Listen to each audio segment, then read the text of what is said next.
I had a bank card sent to me with the bank, and then the PIN code comes after, and the PIN code was 1,000. And then I lost the card, and I asked if I could have a card with the same code, and they said no. No.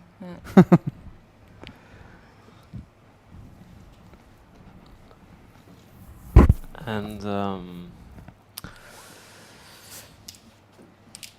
What was the song you were going to play? I mean, I was randomly, I just played the first song on my iTunes playlist, and it was this Odd Ship song. Should I play it? Yep. Yeah. In the privacy of our love,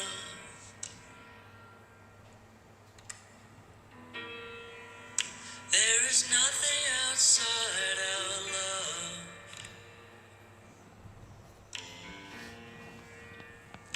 In the privacy of our love,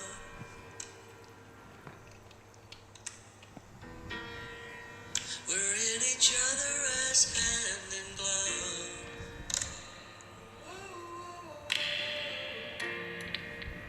In the privacy of our love,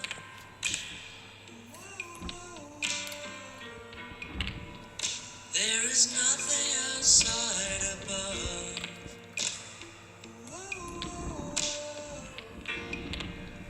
If there's nothing outside above,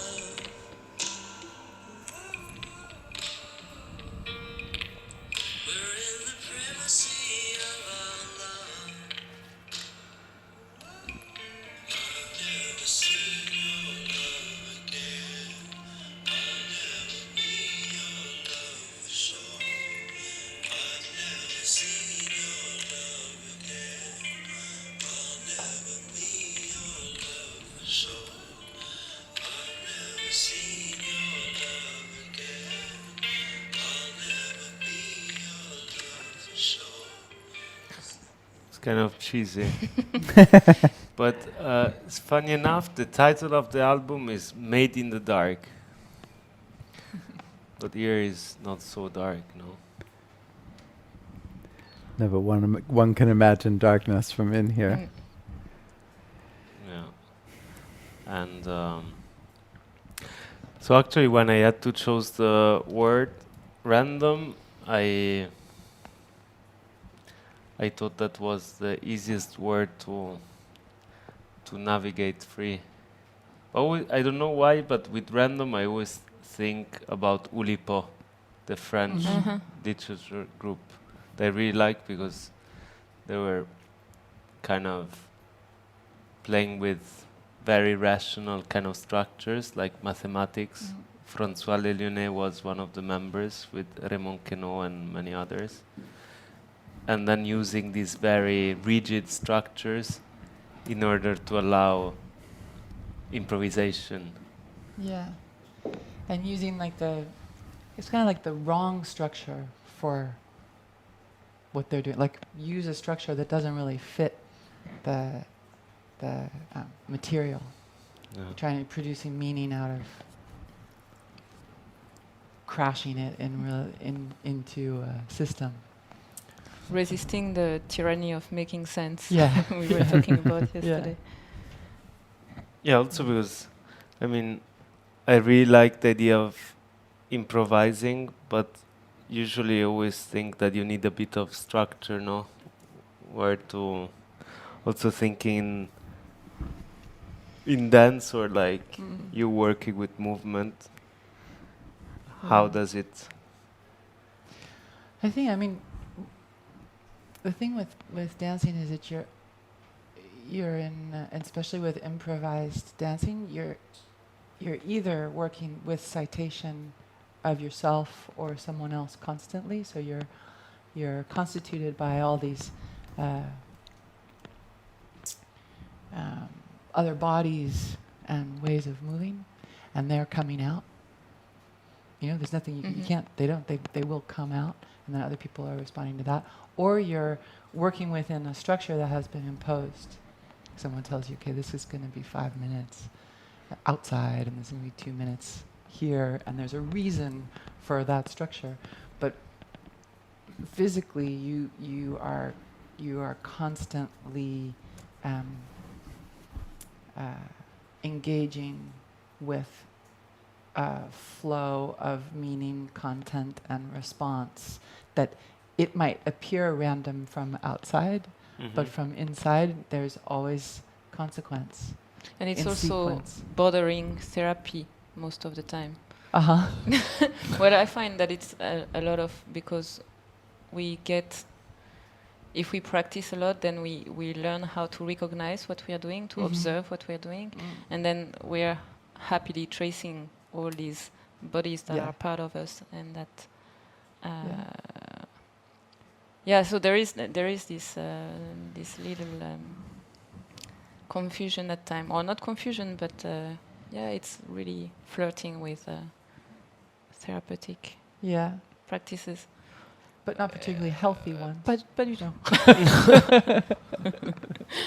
Do you think that randomness as a notion is more like a clue or a trigger towards something, or do you think that randomness is something on its own? Like, what's the difference between something being random and something being arbitrary?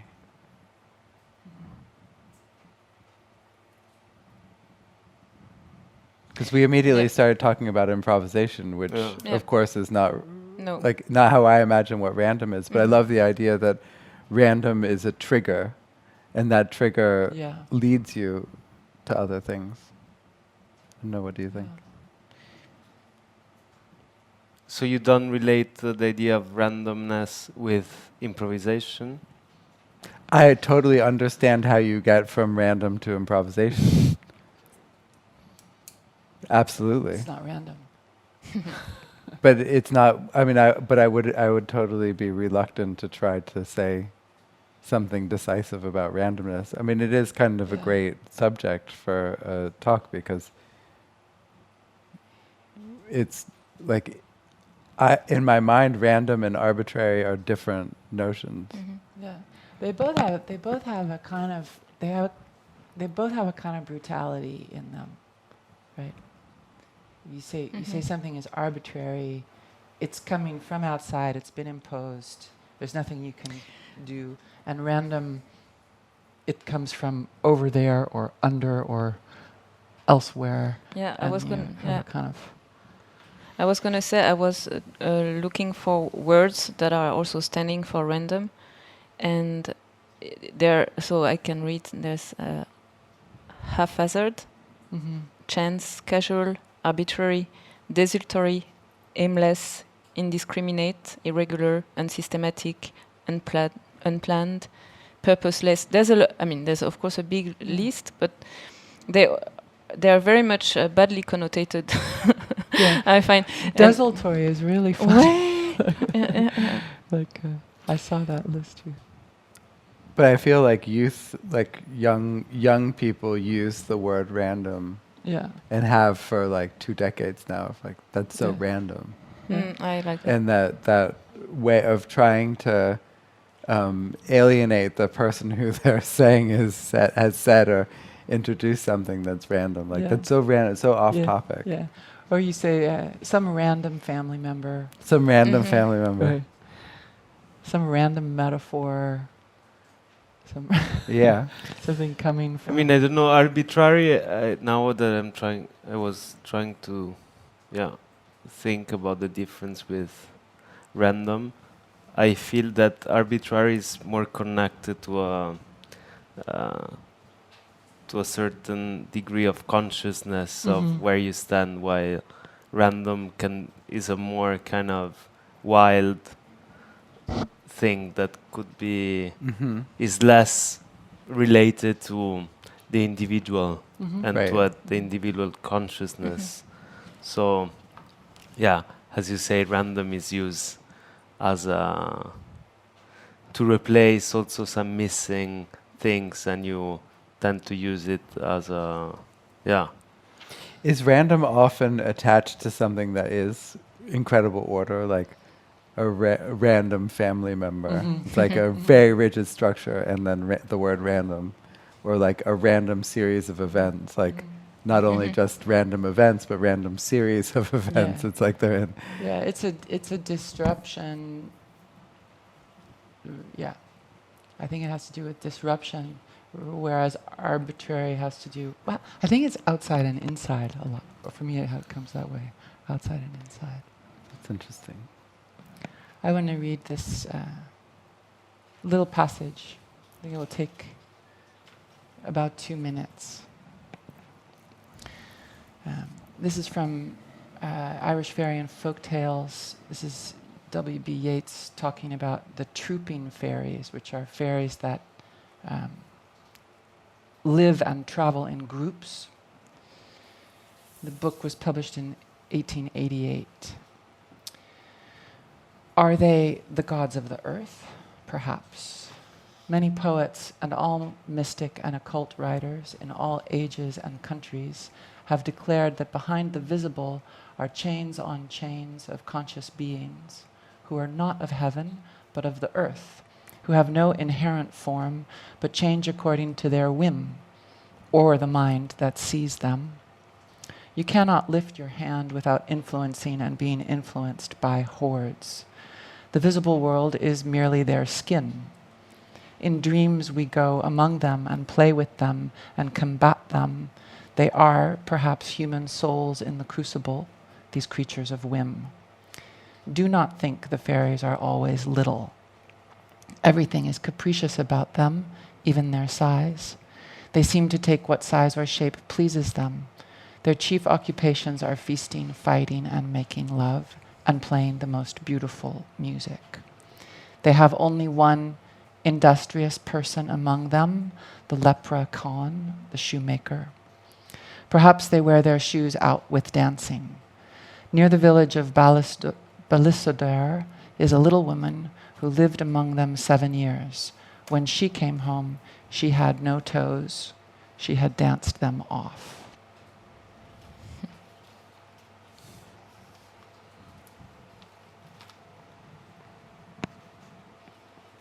And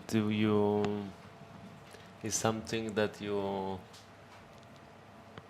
the memory of this book, or how you ended up of connecting this with, I mean, it's something you remember, or is this book is how you encountered this text? There's so many ways to answer that, but in this situation, I would say it's like the book is maybe a condition that continues to recur.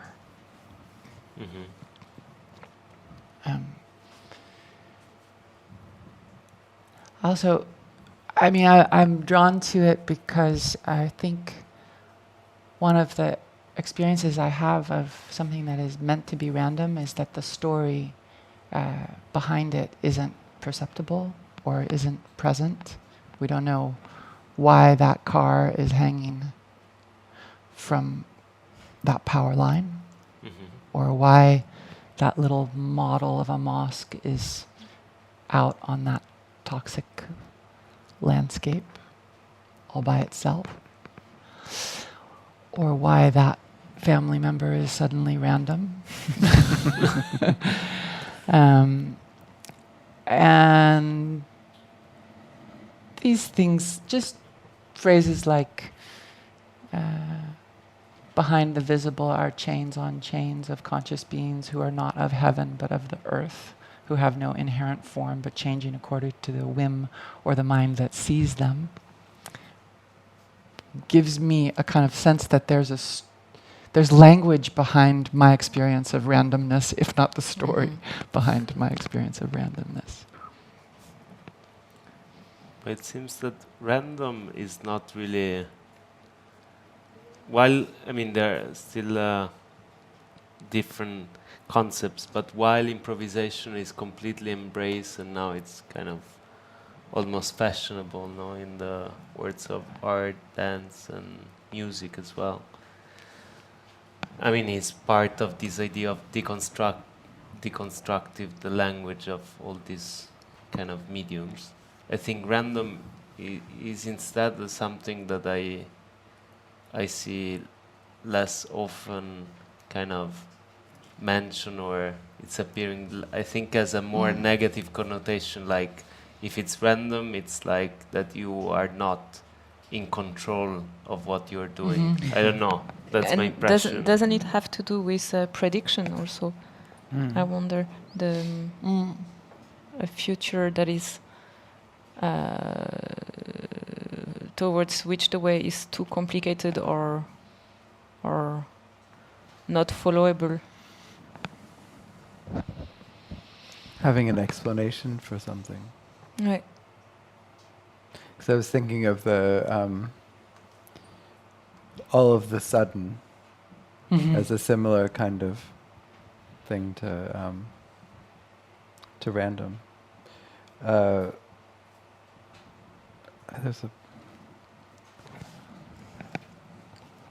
all of a sudden. Is that what you said? Yeah. An abrupt change. Oh, I have no. Does anybody have any service in here? No. Random internet. Yeah. There's a poem that Matthew Dickman wrote called Blue Sky about a girlfriend as a teenager or in college, girlfriend who committed suicide by jumping off of a building, and he describes in the poem, and then she got up all of a sudden, as they like to say, and that idea of describing this thing that we actually can't bear to psychologically connect to or relate to in such a clear way, and so then you can say all of a sudden, or you know, all of a sudden he snapped and killed everybody in the room. Yeah.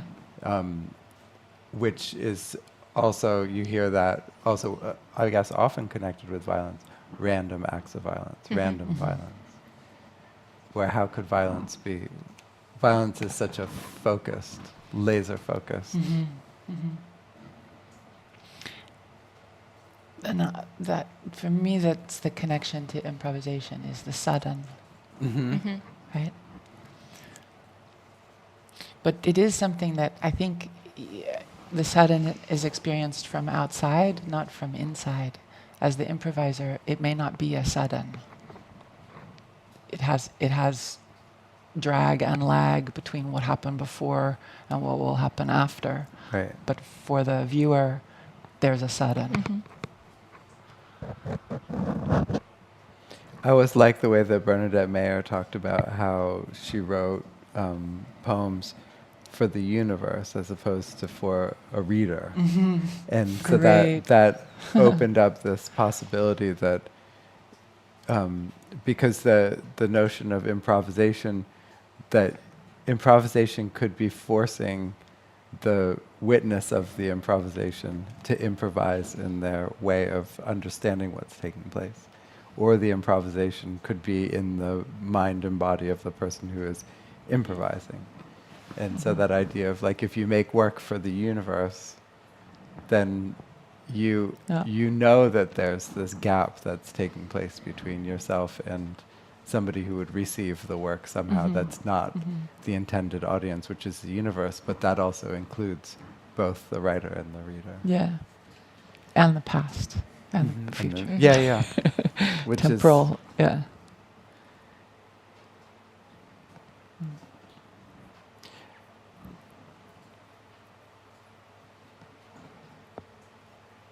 Maybe it's more about the random more than random. the raindom. Because The the raindom. rain, The raindom, like the kingdom of rain. The kingdom of rain. high the water. sovereignty.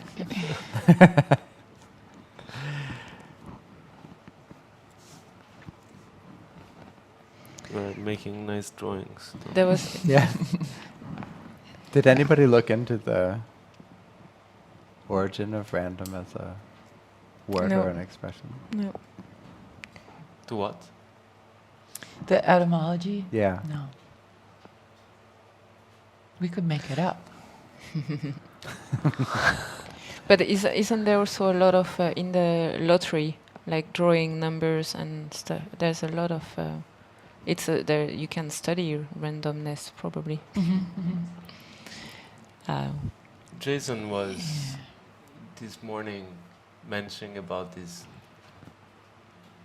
guy who was trying to, what was the story? Applying the idea of random to all his life. Yeah, he was designing software, I think, for Google, and became so annoyed with the way that everything was trying to eliminate randomness in his mind, that things would think for us and guide us down the path that we think we chose ourselves, but we didn't.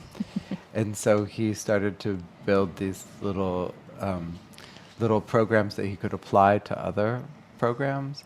And so when he listened to music, he would have Spotify randomly play from all of the music in Spotify. And when he would want to do something, Facebook would randomly send him towards a knitting club or a Russian man's sauna club, or, and so he would want to take a drive for 5 hours, and he would get a random place to drive. And was interested in this idea of what would happen when you lived randomly, and then fell into this depression in discovering that the randomness had so much order, and that he understood exactly why he was all of a sudden listening to German rap and driving into an industrial area. Yeah, over narrativized. Yes. Right? Like narrative just comes everywhere. I have a nice Bernadette Mayer poem that I have a photograph of on my phone, so we don't need internet. Marie makes fun of me at the shore. Marie says, "Look, tiny red spiders are walking across the pools." And just as I'm writing down, "Tiny red spiders are walking across the pools," she says, "Mom, I can just see it. In your poem, I'll say, 'Tiny red spiders are walking across the pools.'"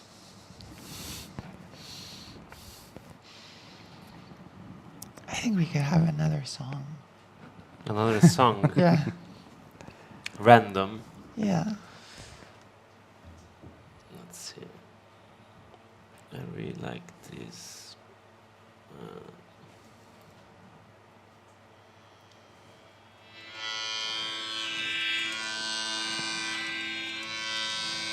Es ist sicherlich nicht die Sonne und nicht der Wald von der Seine. Es gibt ja aber auch viel Schönes in Göttingen, in Göttingen. Kein Ufer, keine Melodien, die sich dort schleppend entlang ziehen. Dennoch blüht auch hier die Liebe in Göttingen, in Göttingen. Es scheint, dass sie viel unterrichten über französische Geschichte. Hermann, Peter, Helga und Hans in Göttingen. Merkwürdig, wenn ich das jetzt sage, die Märchen unserer Kindertage. Es war einmal, hat hier begonnen in Göttingen. Das ist sicherlich nicht die Seine und nicht der Wald von der Seine. Doch, oh mein Gott, sind Rosen schön hier in Göttingen, in Göttingen. Ich mag die fahlen Morgen gerne, die finstere Seele von Marlene. Doch hier sind alle Seelen schwerer in Göttingen, in Göttingen. Die Kinder können noch nicht sprechen und helfen sich mit einem Lächeln. Did you recognize this song? This is a famous song of Barbara, the French singer, Göttingen. But this singing now is Michaela Meise, this German artist and musician, and she just published, I think, a record where there are all different kind of anti-fascist songs from different, like from Mustaki, Barbara, that then she she translated into German, and then she's singing. And what's it called again? Göttingen, which is a city. It's a city in Germany. In Germany, yeah. And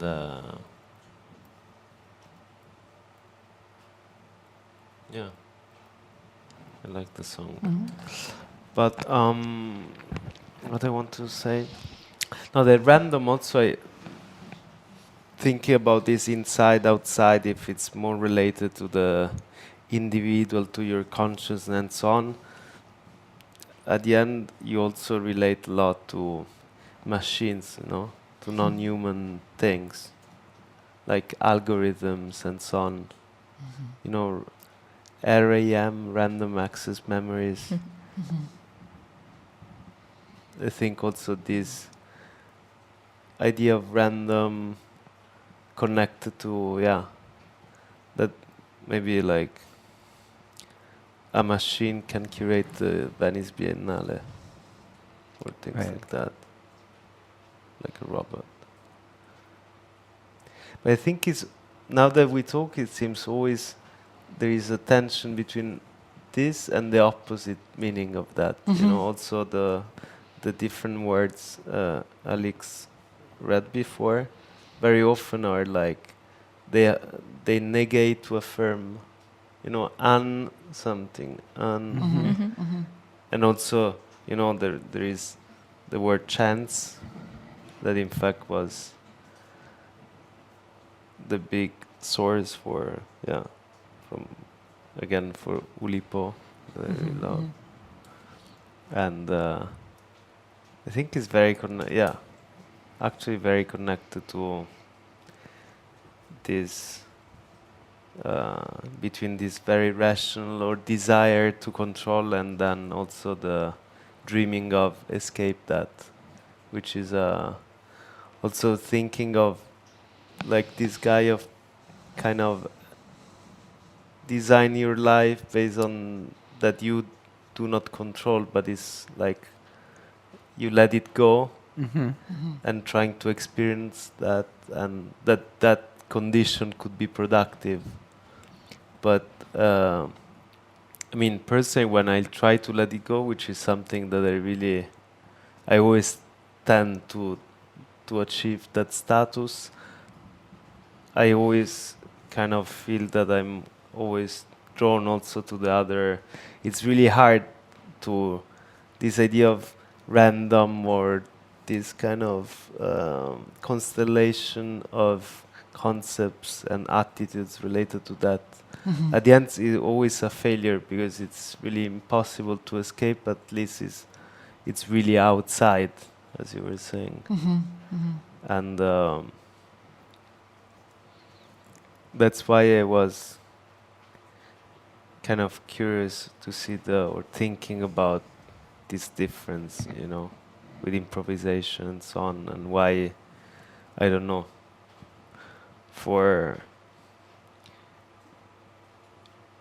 if you would use this idea of random connected to your work, or not, is completely, let's say that now we are talking about that because we are all here and sitting around this table to talk around this, but outside of this condition, if was something that you would have ever thought of relating to what you do or to what you think or the way you live.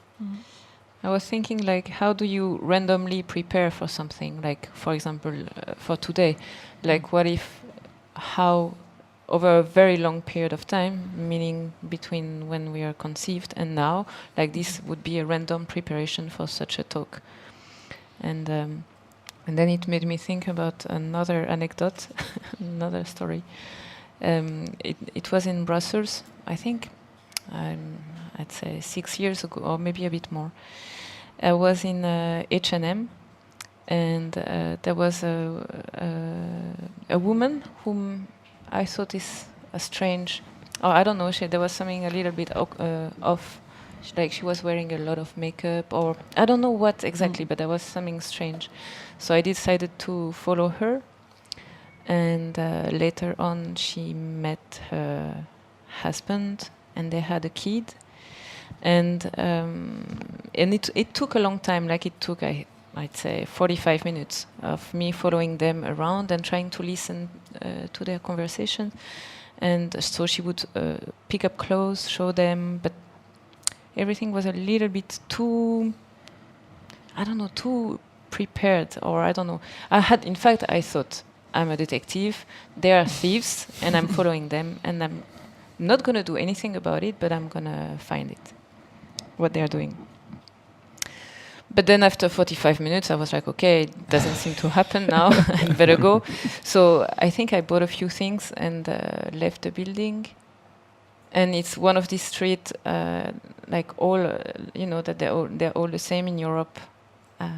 The same shops are across from each other. So I see them coming out after me, and they enter a shop across. So I took my chance and continued my poursuite, je sais pas quoi.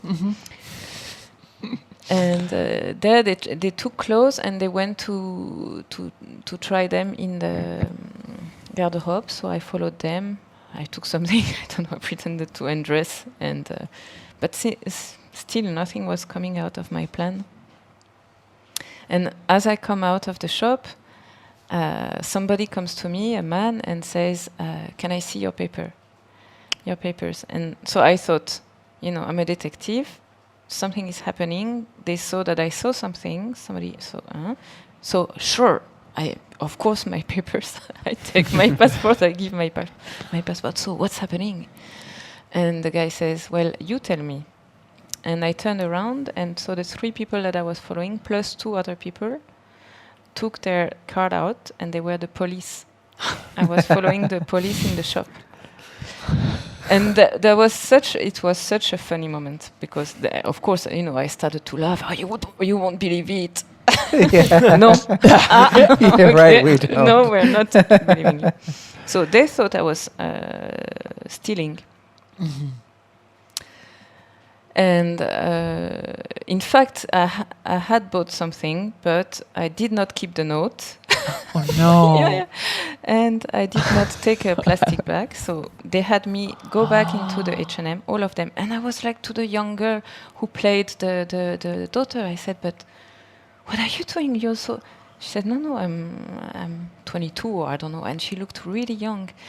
And so they took me back into the H&M. They emptied the H&M. No. Oui. Fortunately, I had paid with a card, so there was a proof that I had paid, and they were so pissed that, and this whole situation was left me quite dizzy.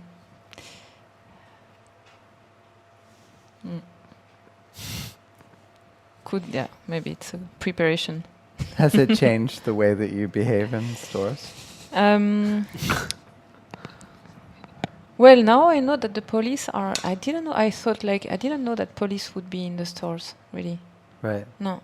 I thought they were, linked to certain security system and then called if needed, but I didn't know they were bad actors. That they were bad. That's what I said. It's just that I can identify bad acting. Yeah. Because they were not they were suspicious. Dressed like policemen. Or police. Yeah, they were undercover. Undercover. Okay, well.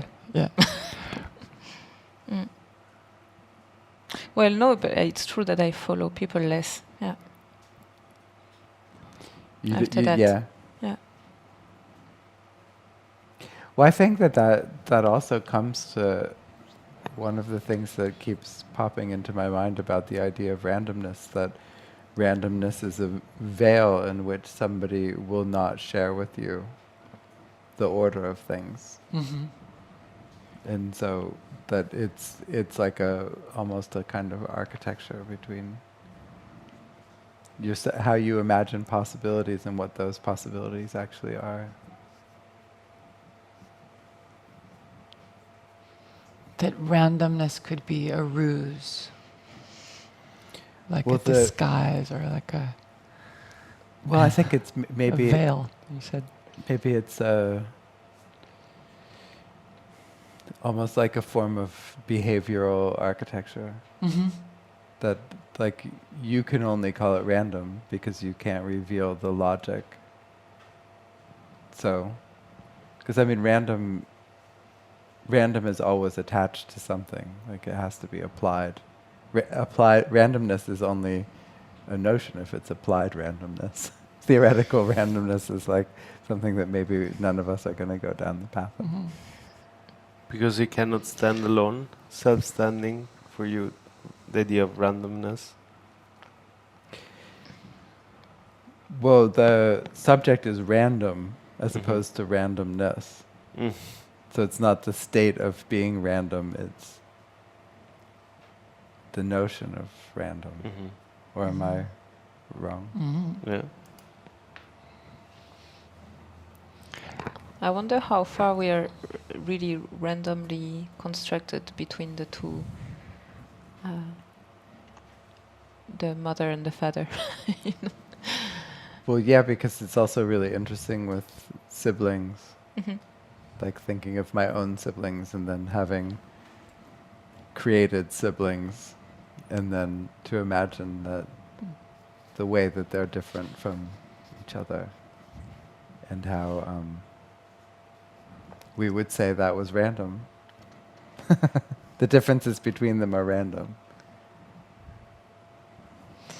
I will interrupt and read another description of trooping fairies, specifically changelings. Sometimes the fairies fancy mortals and carry them away into their own country, leaving instead some sickly fairy child or a log of wood so bewitched that it seems to be a mortal pining away and dying and being buried. Most commonly they steal children. If you overlook a child, that is, look on it with envy, the fairies have it in their power. Many things can be done to find out if in a child a changeling. But there is one infallible thing.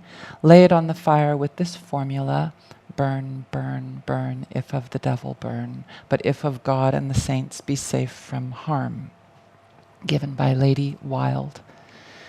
Then if it be a changeling, it will rush up the chimney with a cry, for, according to Giraldus Cambrensis, fire is the greatest of enemies to every sort of phantom, insomuch that those who have seen apparitions fall into a swoon as soon as they are sensible of the brightness of fire.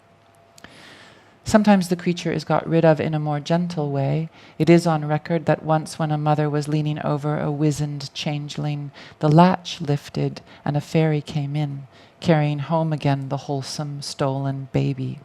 It was the others, she said, who stole it. As for her, she wanted her own child. Those who are carried away are happy, according to some accounts, having plenty of good living and music and mirth. Others say, however, that they are continually longing for their earthly friends.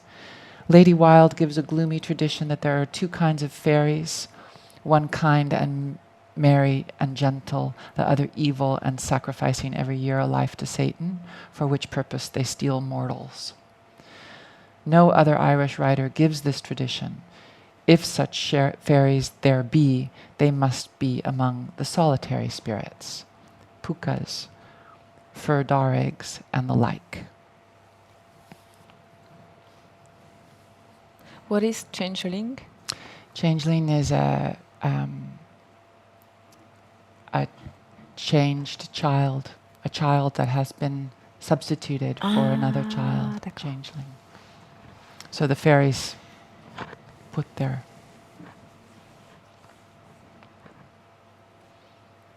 What's the title of the book? Irish Fairy and Folk Tales by Yeats.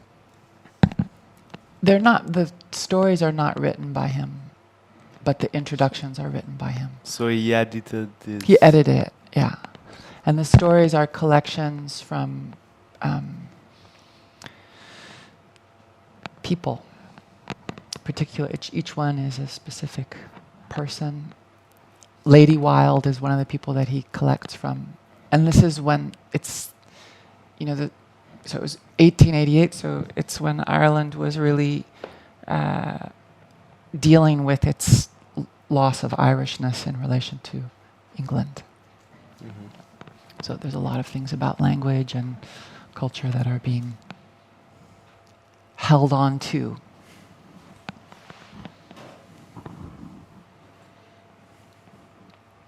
I like the way you read those introductions. It gives them an extra bit of casual darkness. Yeah. Yeah, casual darkness is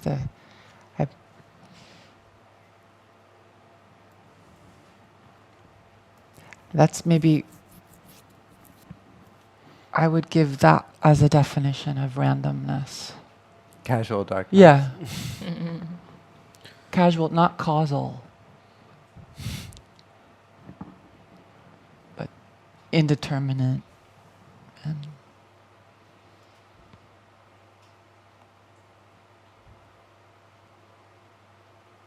And I think there's also something about the relief of a certain kind of darkness, certain kind of non-illuminating, non-enlightening, sort of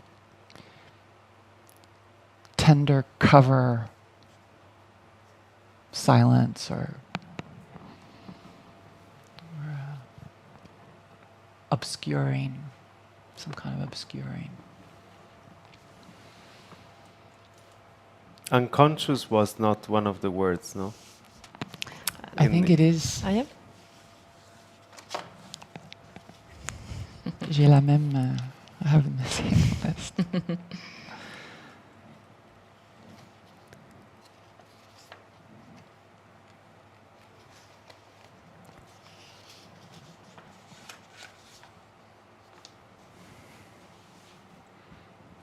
Maybe not.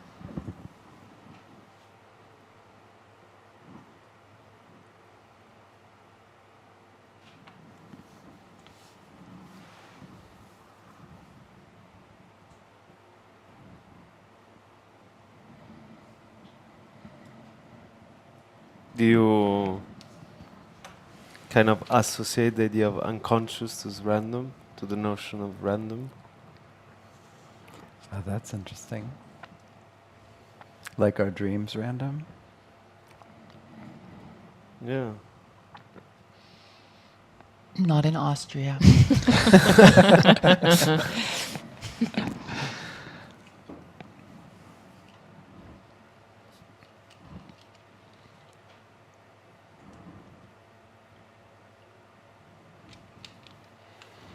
And it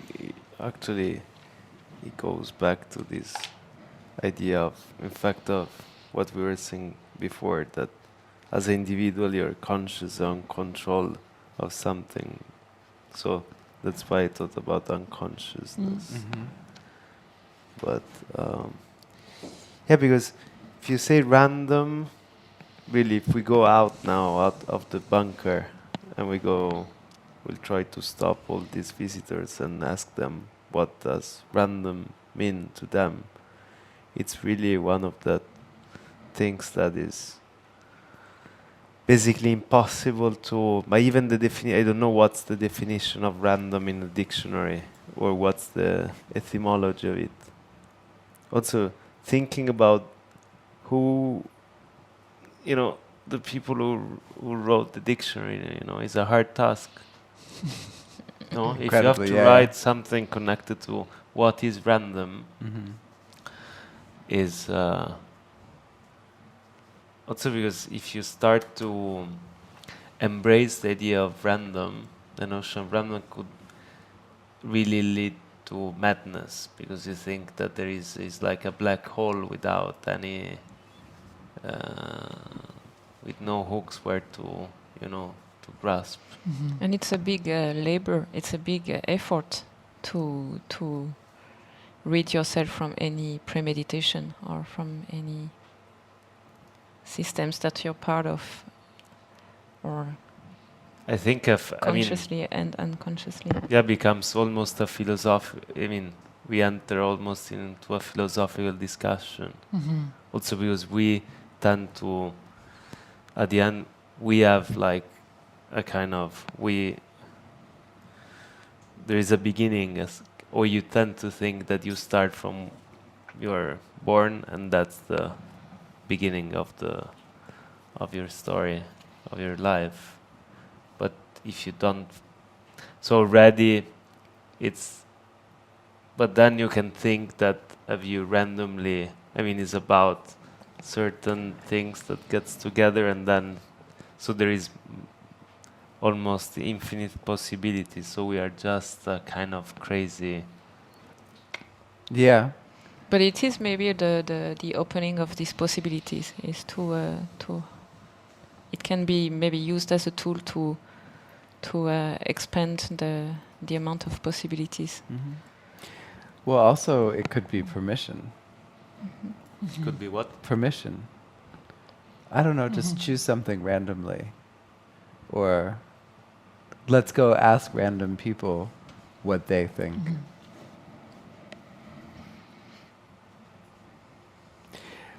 We do, so I hear often people using the casual abstract they to describe things. They, what do they think?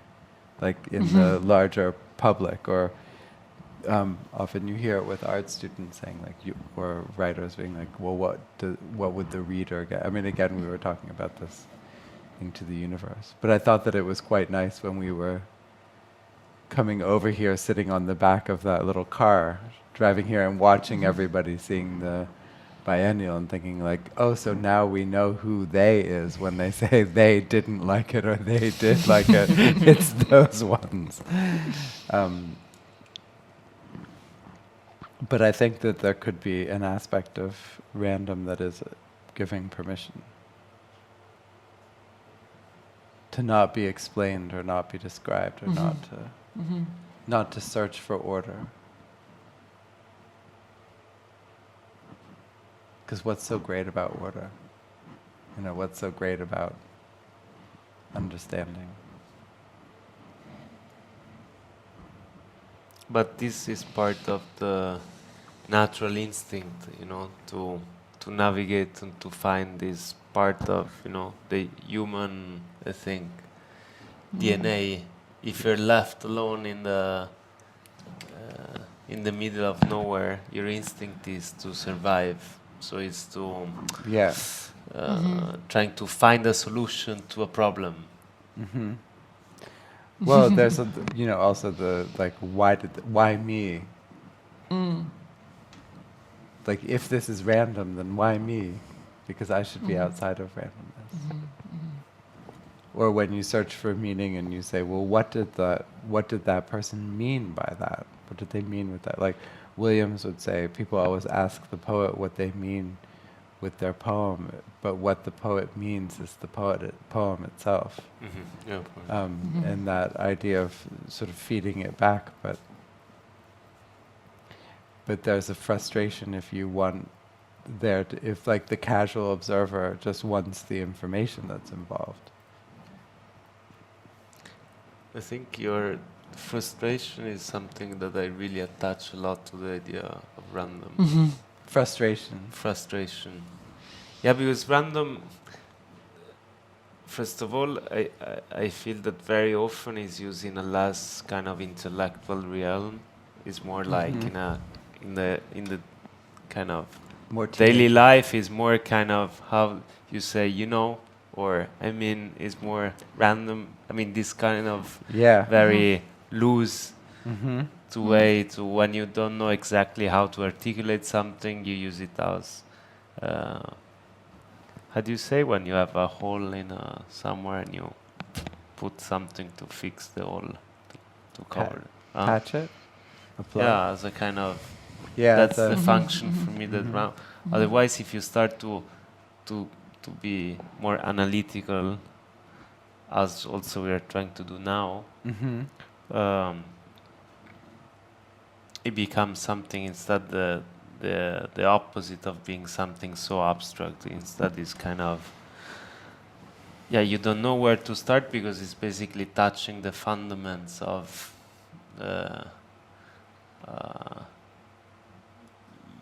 human being, of the humanism in a certain way.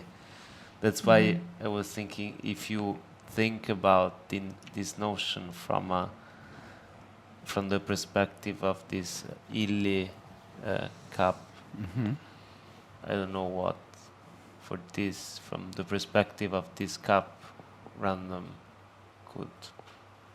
what is random? What's the notion of random?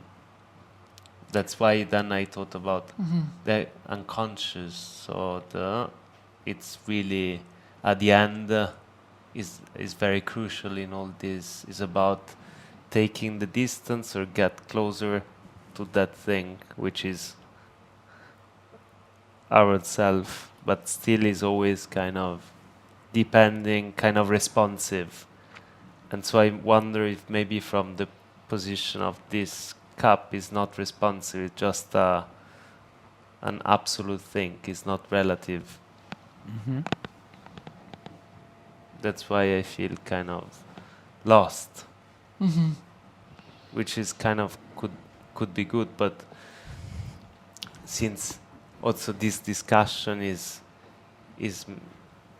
made within a kind of a cultural context, and so I wonder how each of us from different perspective you're using, because we're not I mean, maybe if here there was like a scientist or like a philosopher, maybe it would have been different. I think in a creative or kind of artistic practices, I don't know how. Because it's very much to also what people, maybe all these people that we saw from the back of this golf car, think of the old biennial of maybe this, if they will know that there are four people talking about random inside a bunker, that live streaming and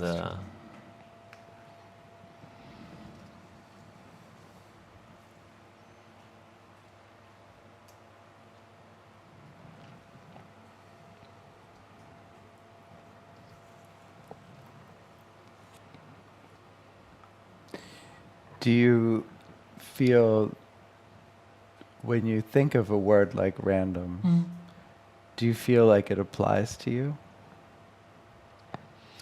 It's funny. I feel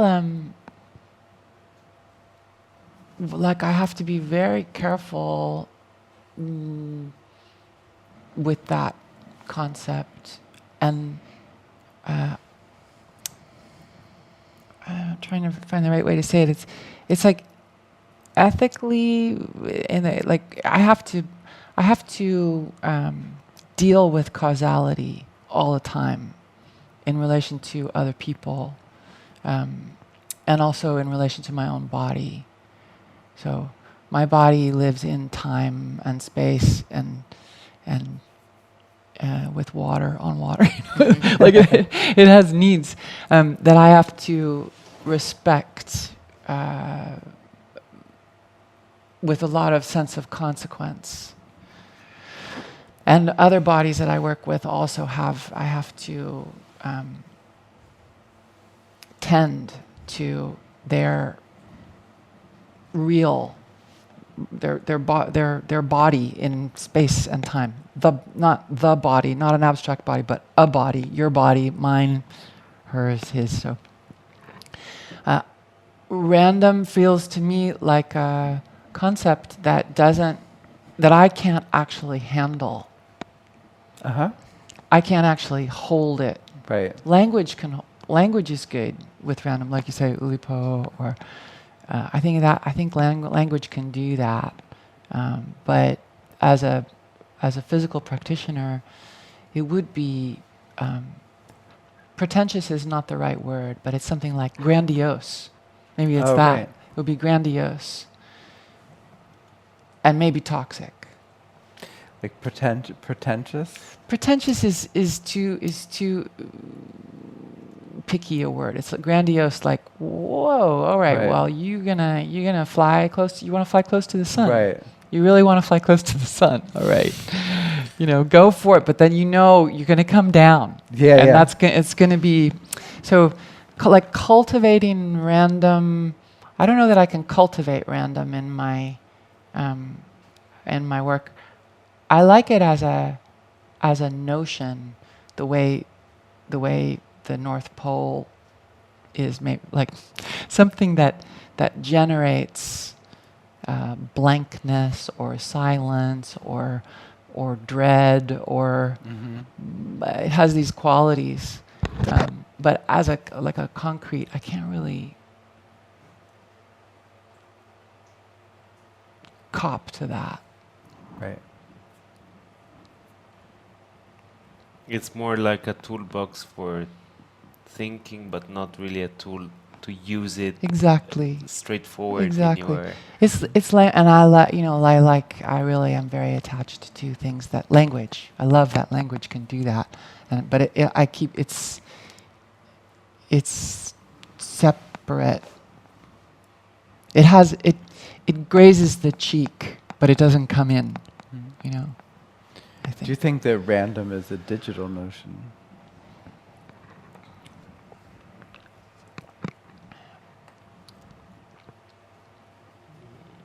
I think it might, like mechanical. It's not a mechanical notion. Random. Mechanics can't really deal with that, right? Machines are just. So maybe it has to resist so many things in order to be random that only a machine can do it. Right. There's a common experiment with rolling dice. You know about this? No. Where you have two groups. One group rolls a dice 100 times, and the other one pretends that they're rolling a dice all the time, and each write down the numbers, and you can tell the person who faked it because there are no patterns. They're intentionally, logically trying to skip from one to the next, where if you really do it, you get like 5 6s in a row for some reason. And that some reason also starts to come close to the all of the sudden. Yeah. Like for some reason, all of a sudden. Reason. Which I guess is, it's like with music, if you put it on random or shuffle. Is it shuffle or random? Yeah, shuffle. Both. I think both exist. Is shuffle supposed to be random? I think shuffle is supposed to be random. But it's clearly not. Right? It has all these relations to beats per minute and... No? Yeah. Or we're talking about things we should know, but no. Of course, this is the idea if machine can be kind of self... or always connected to those who program the machine, or they assert. I mean, that's a huge thing. But how technically the shuffle mode of, let's say, iTunes work, I have no idea if it's based on certain. Of course, there are program. I don't think is the machine per se kind of dictating its own. Or do you think your shuffle is the same as my shuffle? Yeah, I mean, that would be. We should. That would be a nice experiment. Having the same playlist on the same devices and trying to play the shuffle mode and to see what's happening.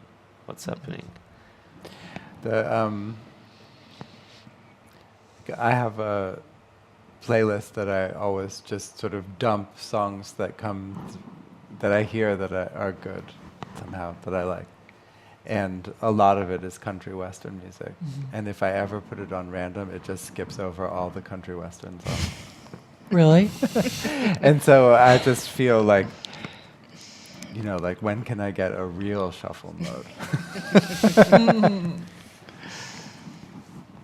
Oh, there's this Spotify application, and then Mark was telling me about how he's teaching and using this Spotify, but then suddenly his husband at home decides to use Spotify, and then in his class the music of Jean is starting to play all of a sudden. You have to get a family account. Yeah, well, unless you want the random intrusion into your class. Intrusion, yeah. Yeah, because in a certain way it's like a bit what you were describing with you following the police and the police following you. It's like that, how reality at the end is always more imaginative and more fictional than fiction. You know, is a bit the same. Oh yeah. That's your part of the comparison. The example of the dice, you know, is kind of. I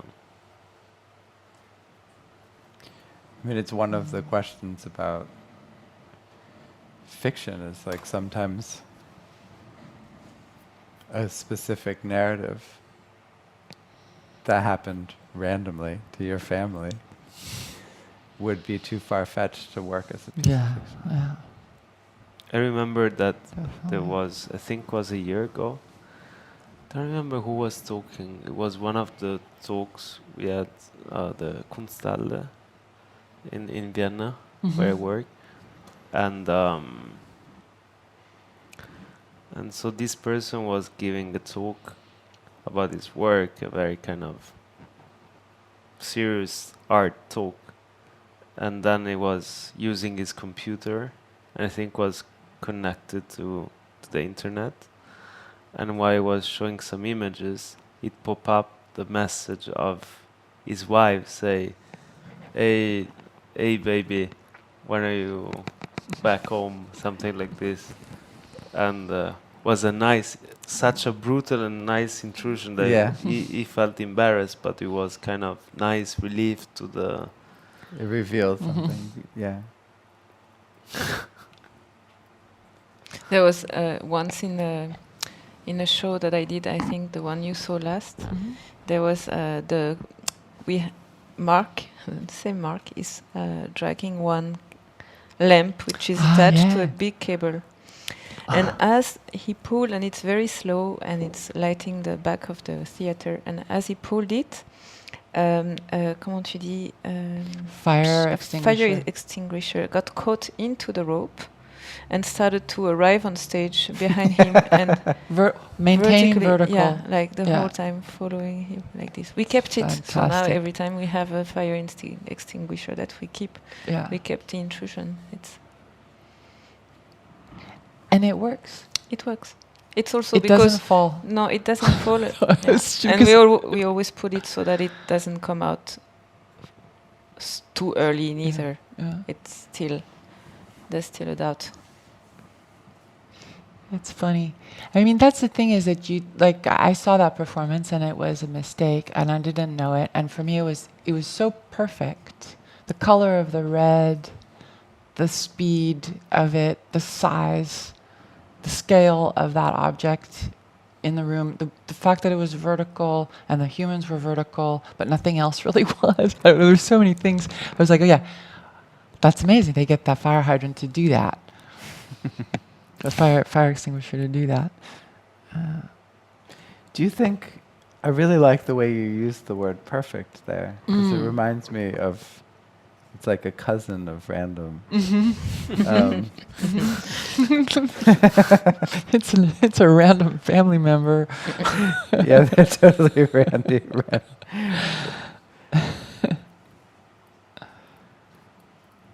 I like your comparison before of, maybe using random as a tool for your work is like getting close to the sun, and the risk is that you burn yourself, and because that's his touch, is touching something, very personal kind of chords. I don't know if because the way I imagine, I don't know, for example, for artists working with the bodies or with movement, like you, thinking of random is basically is not improvisation, is something different, which is even more chaotic, and you feel I was curious to understand if it's something that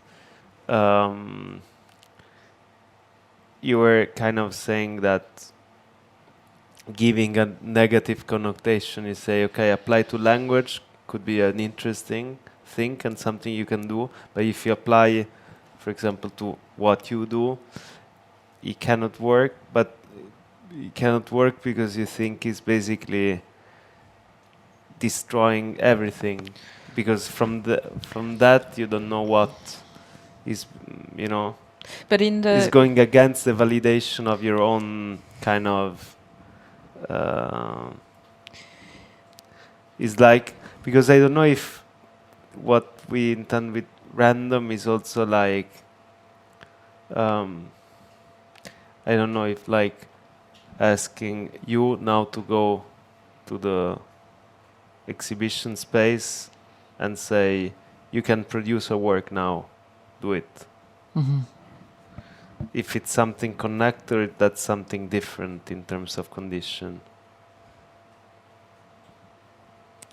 That you have to, because usually even if you tend to embrace kind of this less linear type of thoughts or attitudes, so you want to, okay, usually you always start from something. You have always, even if it's very, very, very thin or loose, you have always kind of a structure, because you're afraid to, basically it's like, if there is nothing, could be that also is kind of meaningless maybe. I mean, I think and it's something that is meaningless and inconsistent. Of course, it's very negative, because it's basically you're producing something that is not interesting to share with others. And so if you embrace this idea fully, it's like being invited to, it's like going, I bring you now on stage with an audience in front in a theater in Venice, and boom, you do. I don't know if you can reach that level of, if that's improvisation, because I think improvisation is something a bit more structured than that. This idea of being, I don't know if you can reach that status, and if that status is what you meant with like getting close to the sun, so close that you can burn yourself, because could be really, and I don't know if it's possible, that's why for me I kind of, if I start to think on a practical level, which is something that I like to apply things to very concrete, if it's really, so basically there is no, could be a title, could be a date, but then you go on stage really without having prepare yourself for nothing. You go there, you have 1 hour, and you do something. But maybe it's also about expectations. I mean, now we're talking about from your positions, from what you do. Maybe it's also about expectations. So it's that you have from yourself, but also because what you do is also sharing something with others. So it's also about the expectations from the others. Yeah.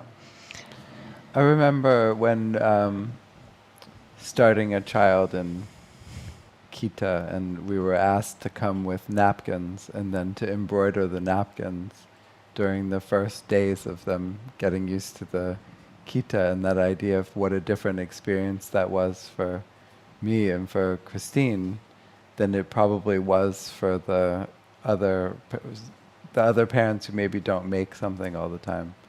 And just that notion of like we were all given the same task, which is a basic task, to just make your child's napkin so it's identifiable for them, that all of a sudden we were asking ourselves multiple questions where other people weren't necessarily.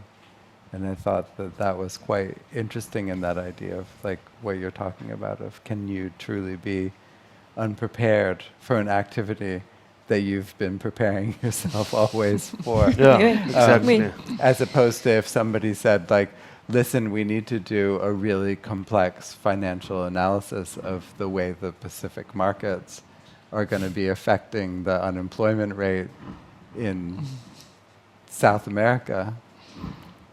Start now. that might be truly improvisational. And You were do you think it's... you were talking about afraid before, and I think I would maybe be afraid if I was famous, but maybe, you know what I mean? It's not afraid. But I think also to come back a little bit before, what Chrysa, I think you were talking is from the side of the dancer or of the physical practitioner, as you put it. And I was thinking about the event of, for example, the fire hydrant coming in, and I think it's what is really interesting is to think about for me, the work that I do, that the things that are made public, to façonner, to craft them so that it's a certain atmosphere that can welcome any kind of random situation. And this is something that I think is really not far from even though I never thought about it in those exact terms or in reference to that word, I can see that there is something which is not too far. So creating like something which embrace or can embrace, which is an opening of possibilities. So sometimes it can be like, if I dance, it can be an embodiment of possibilities, meaning that I don't complete certain movements so that they are not stuck in one form that can be recognizable only as this form, so that I can stop a little bit before, or disrupt them, or deform them just before they reach this point of becoming a cliché, and then start somewhere, and then give it another. So, like an embodiment of possibilities, in which anything could happen. That's really beautiful. Because I think that I find that it's so difficult sometimes with visual, like still works to describe that point of pulling back, so that you're also allowing this other space, that you are doing something that's separate from clear identification. It's hard to just, it's so, I guess also because somehow movement is connected to, well, I've heard like language described as being the bridge between your inner life and the outer world. Because it's the thing that comes out of, like, it is actually coming out of your inner body, your inner life, and it's like these words and they come out into the world. So it's like this bridge. But movement, I think, why isn't movement also? And so then to be able to describe the completion of that form within movement, it's really interesting, I think.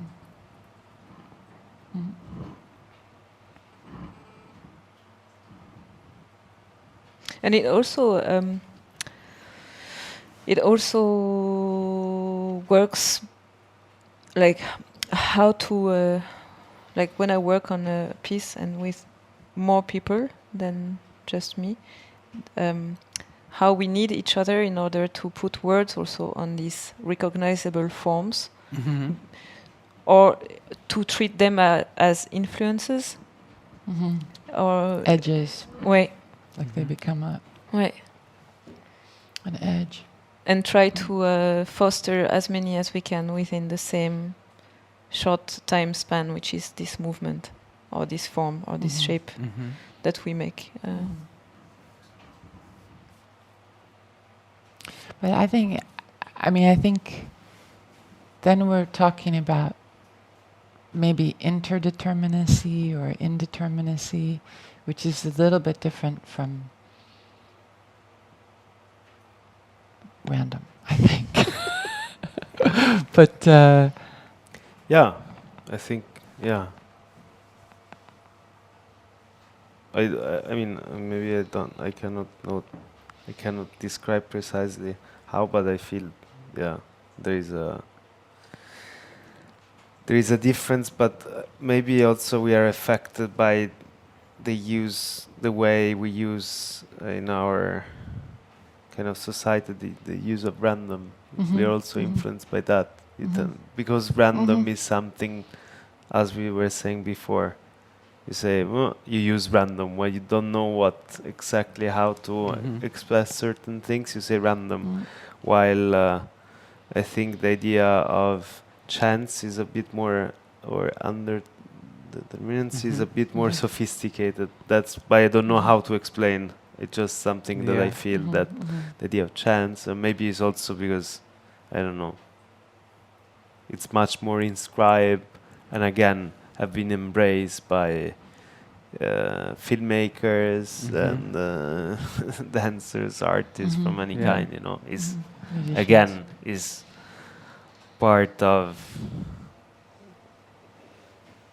Also, I think we all love this type of, I mean, stuff. While random, that's why I think I'm kind of trying to. It's fascinating because it's also something. Could be also kind of a taboo in a because it's too almost too superficial. It's so slippery that can become like empty. You know, it's like having an object in there and then it evaporates. But I don't know. It's for me. I'm jumping a little bit. I feel myself like, how do you call that? Like quavering, oscillating, like oscillating, like quarter noting between this concept of random and a relation between random and perfect. Something occurs all of a sudden for some reason and is absolutely correct, and this other feeling of kind of dread and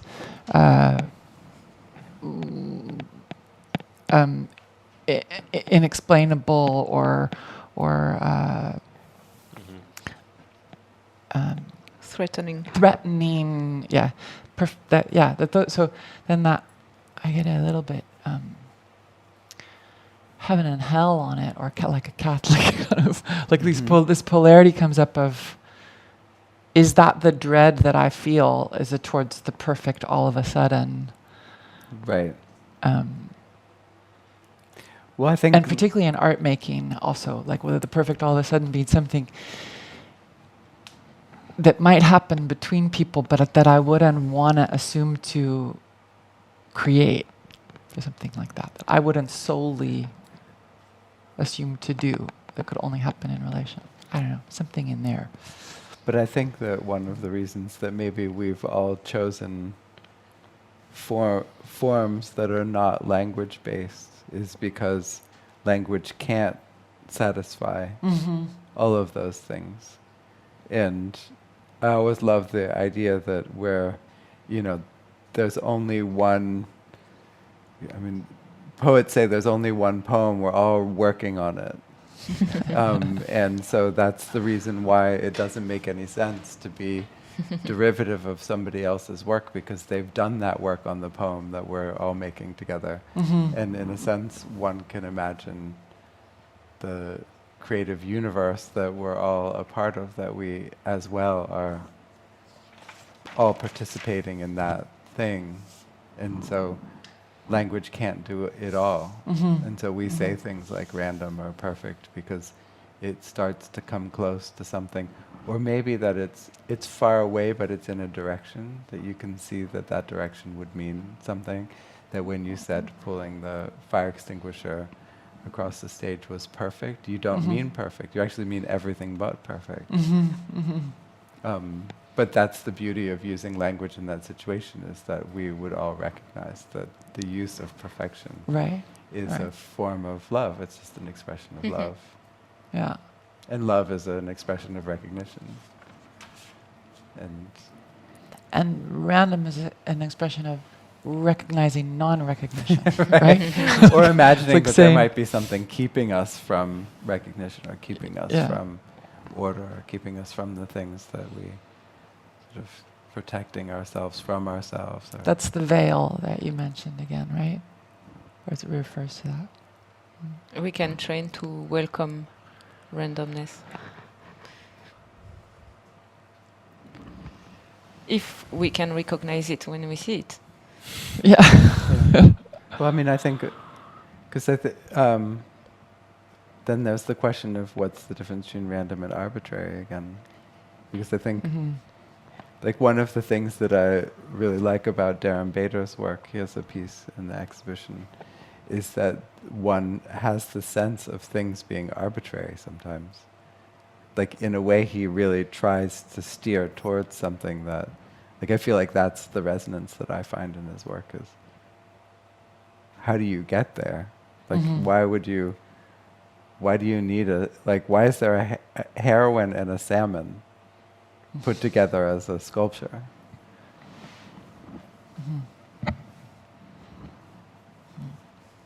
In a lasagna. What? Heroin in a lasagna. In a lasagna, right. Maybe the one you... Oh, it's like cocaine in a salmon. Or anyway, I mean... Yeah, maybe the one you got for lunch.